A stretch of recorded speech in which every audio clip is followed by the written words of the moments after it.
السلام علیکم، میں ہوں عامر خاکوانی۔ اپنے فیس بک اور یوٹیوب چینل میں آپ کا خیر مقدم۔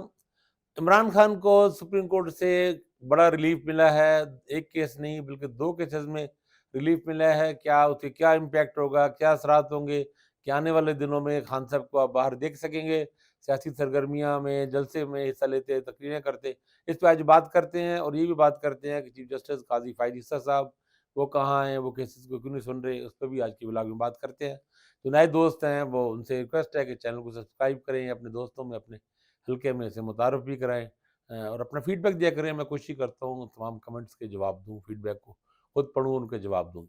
آج سپریم کورٹ میں سائفر کیس میں والے ضمانت کا کیس تھا عمران خان کا اور مخدوم شاہ محمود قریشی کا۔ پاکستان پی ٹی آئی کے، پاکستان تحریک انصاف کے وائس چیئرمین ہیں، ان کے کیس میں اہم بات ہوئی، اور خاصی اہم بات یہ ہوئی کہ ان کی ضمانت منظور کر لی گئی۔ سپریم کورٹ کا جو بینچ اس کو سماعت کر رہا تھا، قائم مقام چیف جسٹس سردار طارق مسعود تھے، سینئر جج جسٹس منصور علی شاہ تھے، اور جسٹس اطہر بن اللہ تھے۔ ویسے اس بینچ پہ بھی اعتراضات کیے جا رہے ہیں کہ یہ بینچ عام طور پہ عمران خان کے سارے کیسز جو ہیں جیسے قاضی فائز عیسیٰ خود سنتے ہیں، اور انہوں نے اپنا بینچ بنایا ہوا جس میں اطہر بن اللہ ہوتے ہیں، قاضی معین الدین خان ہوتے ہیں، اور یہ ایک طرح کا لائک مائنڈیڈ ججز کا بینچ سمجھا جاتا ہے۔ یہ جو بینچ ہے، یہ بھی تینوں ویسے ججز وہی ہیں جو ایک لائک مائنڈیڈ سمجھ جاتے ہیں عمران خان اور پی ٹی آئی کے خلاف۔ وہ کافی جگہ پہ کمنٹ دے چکے ہیں، مطلب منصور علی شاہ مختلف کیسز میں کمنٹ دے چکے ہیں، ان کو پارلیمنٹ چھوڑنے استعفیٰ دینے پہ سخت کمنٹس تھے ان کے، جسٹس اطہر بن اللہ، جسٹس طارق مسعود کے بھی۔ تو ایک لحاظ سے یہ پی ٹی آئی کے لیے بالکل بھی فرینڈلی تو نہیں ہے، اور بڑا کلیئر ان کی وائے ہے، ان کی ایک اوپینین ہے، ان کی جو ایک مائنڈ بھی ان کا ہے۔ تو بہرحال اس پہ لوگ اعتراض اپنی جگہ کر رہے ہیں، لیکن انہوں نے آج ریلیف دیا عمران خان کو اور مخدوم شاہ محمود قریشی کو۔ سائفر کیس میں درخواست ضمانت منظور کی گئی، اور جسٹس اطہر بن اللہ کے کمنٹس کافی اچھے تھے، دلچسپ تھے، بڑے بلکہ بڑے کہہ لیں وارننگ والے تھے۔ انہوں نے کہا کہ حکومت 1970 والے اور 1977 والے حالات کیوں پیدا کرنے چاہ رہی ہے، اور یہ بھی کہا کہ سیاستدانوں کے ساتھ ایسے کیوں ہوتا ہے، آپ لوگ کیوں تنگ کرتے ہیں، اور اگر عمران خان باہر آ جائے تو کیا ہو جائے گا۔ یہ اس طرح کے کمنٹس قائم مقام چیف جسٹس سردار طارق مسعود کے بھی تھے، اور اطہر بن اللہ کے بھی تھے، اور بہرحال اس بینچ نے ان کی ضمانت منظور کر لی ہے، سائفر کیس میں ضمانت منظور کر لی ہے۔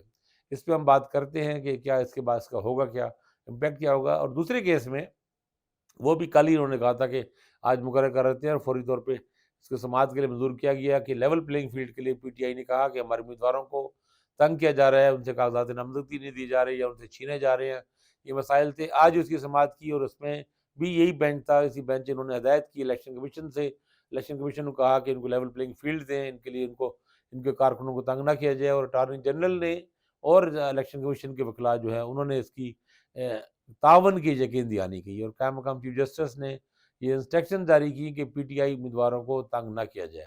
اس پہ بھی ہم بات کرتے ہیں کہ بھئی کیا اس کا ہوگا۔ اچھا، پہلا کیس میں کہ ان کو ضمانت تو ہو گئی ہے سائفر کیس میں، اب ہونا تو یہ چاہیے کہ عمران خان اور مخدوم شاہ محمود قریشی کو رہا کر دیا جائے، لیکن یہ کہا جا رہا ہے کہ ان کو رہا نہیں کیا جائے گا۔ اس کی وجہ یہ ہے کہ حکومت نے پہلے ہی، یا کہہ لیں مقتدر قوتوں نے پہلے ہی ایک حفظ مادگزم کے تحت عمران خان کو کئی کیسز میں پھنسایا ہوا ہے۔ مطلب نیب نے 2 کیسز میں اس کو کیا ہوا ہے، ان کو اپنی تحویل میں ایک طرح کا لیا ہوا ہے، اور خاص طور پہ ایک وہ جو توشہ خانے ریفرنس کیس ہے اس میں بھی، اور ایک اور کیس میں بھی۔ تو یہ کہا جا رہا ہے کہ ان کو ضمانت کے باوجود، اس کیس میں ضمانت کے باوجود رہا نہیں کیا جائے گا عمران خان اور مخدوم شاہ محمود قریشی کا معاملہ تھوڑا سا شاید مختلف ہو، کیونکہ وہ ظاہر ہے اس توشہ خانے کیس میں نہیں ہے، وہ سائفر کیس میں ہے۔ لیکن میرا خیال ہے اگر شاہ محمود قریشی کو چھوڑا گیا تو پھر الگ سے کچھ مسائل پیدا ہوں گے، تو اس لیے اس کو لٹکایا جائے گا اور اس کو روکا جائے گا تا وقت یہ کہ سپریم کورٹ سے دوبارہ مداخلت ہو۔ اور اصل میں ہونا یہ چاہیے، ہائی کورٹس نے کیے ہیں بعض کیسز میں، پہلے بھی کیے ہیں۔ جب لاہور ہائی کورٹ کے چیف جسٹس قاسم خان تھے، انہوں نے حمزہ شہباز کے معاملے میں ایک طرح کی بلینکٹ ضمانت دی تھی، اور انہوں نے ضمانت دی تھی، انہوں نے کہا تھا کہ نیب کو حکم دیا تھا کسی بھی کیس میں ان کو نہیں پکڑنا ان کو، اور فلاں ڈیٹ تک اس تک، اور بعد انہوں نے پھر ضمانت کی، اور وہ چھٹی کے دن ہی ایسا کیا گیا۔ اور یہاں پہ بھی ہائی کورٹس میں بھی، یہاں پہ بھی عمران خان کو بعض کیسز میں اس طرح کی بلینکٹ ضمانت دی گئی کہ بھی ان کیسز میں، کیونکہ جب حکومتیں تل جائیں، عدالتیں اصل میں یہ ریلیف ایکسٹرا آرڈنری ریلیف ہوتا ہے، لیکن اس لیے دیا جاتا ہے جب حکومتیں تل جائیں اپنے سیاسی مخالفین کو ہر حال میں پکڑنے اور قید کرنے کی، وکٹمائزیشن نشانہ بنانے کی، ان کے ساتھ زیادتی کرنے کی، ظلم کرنے کی، تب عدالت یہ ریلیف دیتی ہے کہ، اور پہلے سے روک دیتی ہے کہ کسی کیس میں نہیں پکڑنا، کہ انہیں پتہ ہوتا ہے کوئی نہ کوئی کیس بنا لیں گی. حکومتوں کے لیے، انتظامیہ کے لیے کیس، جعلی کیس بنانا کوئی مسئلہ ہی نہیں ہے. کسی بھی کیس میں ڈال دیں گے، ہاں جی یہ اس کیس میں ہمیں تفتیش کرنی ہے، اس کے لیے ان کو پکڑ لیں گے، حراست میں لے لیں گے. تو سپریم کورٹ کو چاہیے تھا کہ اس کے ساتھ ہی ضمانت کے ساتھ ہی کلیئر انسٹرکشن جاری کرتی انتظامیہ کو کہ ان کو فوری طور پر رہا کر دیں اور ان کو کسی بھی کیس میں نہ پکڑیں. اور اگر کوئی کیس ہے بھی تھی صحیح تو اس کو الگ سے اپنے طور پہ طلب کر لیں اپنے پاس. اگر اس طرح کچھ ہوتا تو ہو جاتا تھا. ابھی خان صاحب کا معاملہ لٹکا ہوا ہے بہرحال فی الحال. لیکن دوسرا امپورٹنٹ ہے اس میں، چونکہ یہ الیکشن کمیشن کو، اچھا الیکشن کمیشن کو بھی اس معاملے میں بھی انٹرسٹنگ معاملہ یہ ہے کہ الیکشن کمیشن کی طرف سے تو فوری فی الفور کو ایسا مسئلہ نہیں ہے اس طرح کے کہ الیکشن کمیشن تو نامینیشن پیپر وہ تو دے رہے ہیں. اب وہاں پہ جو لوگ جا رہے ہیں ان کو انتظامیہ پکڑ رہی ہے. اور بلکہ کل تو ایک بڑا تماشا بنا رہا کہ وکیل اڈیالہ جیل میں عمران خان سے کہ قاعدہ نامزدگی بھی کرنے گیا تو اس کے بعد اسے وہ بیچارہ غائب بھی ہو گئی، گھنٹوں بعد جا کے برآمد ہو. ایک الگ پوری کہانی ہے، اس پہ آ بھی چکی ہیں کچھ چیزیں، ولاگز بھی کچھ آ چکے ہیں. تو اس کے علاوہ جگہ جگہ پہ پکڑے جا رہے ہیں. ابھی ویاڑے سے خبر آ رہی تھی عائشہ نذیر جٹ کا کہ وہ بھی وہاں پہ نامینیشن پیپر جمع کرانے گئے تو وہاں پہ بھی ایک تماشا بنا اور گرفتار ہو گئے لوگ. اور یہ مسلسل ہر جگہ پہ ہو رہا ہے. جہاں جہاں پہ لوگ پی ٹی آئی کے امیدوار جا رہے ہیں، خاص طور جو اچھے امیدوار ہیں، مضبوط امیدوار، جو بچے کچھ جو چند ایک بیچاروں کے ہیں تگڑے، جہاں پہ کہیں پہ جن کی کوئی ایک پوزیشن ہے سیاسی، ان کو تو نامینیشن پیپر ان کو مل نہیں رہے، یا مل رہے ہیں کاغذات نامزدگی چھین کے بھاگ جاتے ہیں. یعنی یہ ایک عجیب و غریب تماشا ہے. نامینیشن پیپر وہ لیتے ہیں اور بعد میں پولیس کھڑی ہوتی ہے باہر، ان سے زبردستی ان سے وہ چھین لیے جاتے ہیں یا ان کو ریسٹ کر لیے جاتے ہیں، پکڑ لیا جاتا ہے ان سے، لے کے وہ بھاگ جاتے ہیں. تو یہ ایک انتہائی مضحکہ خیز اور انتہائی شرمناک قسم کا رویہ ہے. انتظامی سپریم کورٹ کو اس معاملے میں سختی سے ہدایت دینی چاہیے، اور اس کے لیے بہت آسان طریقہ ہے. چیف سیکرٹری پنجاب کو، آئی جی پنجاب کو اور آئی جی اسلام آباد کو، ان کو تو کم از کم طلب کرے. یا اگر کے پی، یہ واقعہ پنجاب میں زیادہ ہو رہے ہیں، کے پی میں زیادہ انسان نہیں ہو رہے، لیکن وہاں بھی اگر ان کو بلا کے ان کو کہیں کہ خبردار جو کسی بندے کے ساتھ ایسی کوئی کارروائی ہوئی، اور ان کو سپریم کورٹ جب اپنی پوری اتھارٹی اور اپنی طاقت کو استعمال کرے تو ضرورت ہی نہیں ان کی ایسا کرے. لیکن چونکہ ایسا کرنے سے عمران خان کو اور پی ٹی آئی کو ریلیف مل جائے گا اور ان کے امیدوار الیکشن میں کھڑے ہو جائیں گے، اور کھڑے ہوئے تو بہت زیادہ امکانات ہیں کہ ان کو عوام آ کے ووٹ ڈالیں اور وہ ایک بڑے مارجن سے جیت جائے.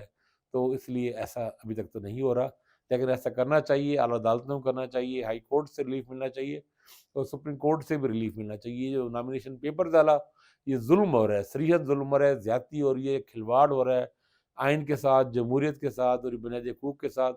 اور آپ دیکھیں سوشل میڈیا پہ مذاق اڑایا جا رہا ہے اس کا. یعنی لوگ مذاکر نے ایک بات سوشل میڈیا پہ، فیس بک پہ چل رہی ہے، وائرل ہو رہی ہیں ایسی پوسٹیں کہ جی جس طرح ابھی مصنوعی بارش لاہور میں کرائی گئی تھی، پنجاب کے بعد شہروں اور میں بھی ہوئی، اس طرح کا 8 فروری کو مصنوعی الیکشن ہوگا جس سے کوئی فائدہ کوئی نہیں. آج ہی میں دیکھ رہا تھا مسعود نواز کھوکر نے اسٹیٹمنٹ دی، اپنی سخت اسٹیٹمنٹ.